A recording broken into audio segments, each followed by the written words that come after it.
Amanece un nuevo día en la fundación. Allí vive Tomás con sus compañeros Asel, Max, Tulio y Lino.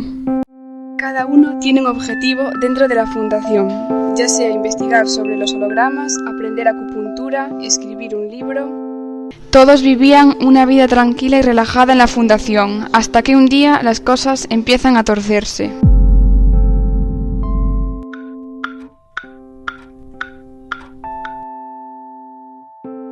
Recibí visitas.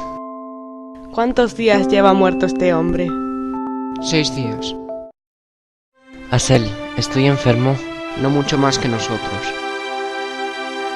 C81, Presente. salga con todo lo que tenga. Asel, ¿dónde estamos? Tú sabes dónde estamos. No. Sí, tú lo sabes y lo recordarás.